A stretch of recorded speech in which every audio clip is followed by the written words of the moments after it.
Okay, so you know how it seems like no matter the lies that Trump tells, the MAGA base is always firm, like they always fall in line, nothing is ever a deal breaker? This Epstein cover-up, I don't think is like that. It actually is something that is breaking MAGA.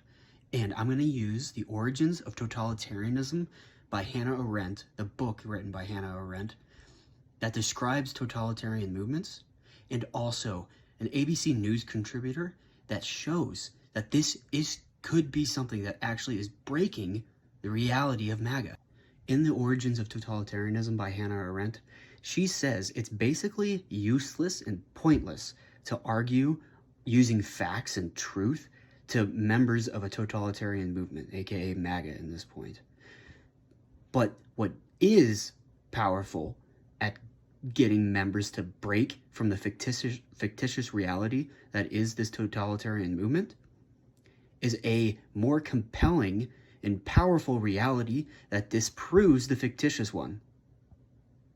The fictitious reality that MAGA and QAnon believes is that there's this satanic Democrat cabal of elites that, murder, rape, and cannibalize children. That's the fictitious reality that they believe in.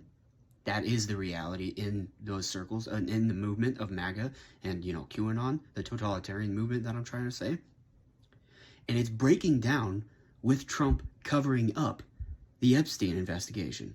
It's clashing with their reality.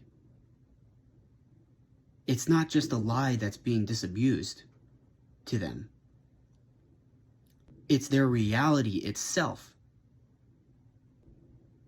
And here is ABC News contributor Sarah Isgur, who is just putting it pretty plainly that the people that are what she says, translators for Trump and MAGA, people like on the very first front line of the public media apparatus, like Charlie Kirk, Matt Walsh, Steve Bannon, they are struggling to come back to Trump.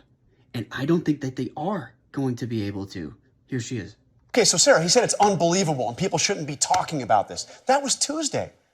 Yet all week, his people have been talking about it. People like Steve Bannon, Megyn Kelly, Charlie Kirk. These are prominent figures in his movement who have been talking relentlessly about this. We've heard plenty of times with folks trying to determine whether this is where the MAGA base abandons Trump and things like that. And I think those have all been pretty big misunderstandings of how that hard candy coating around Donald Trump works. For instance, we saw that conversation happen around the pro-life movement, that Donald Trump was abandoning pro-life principles and that maybe this would break up the MAGA movement.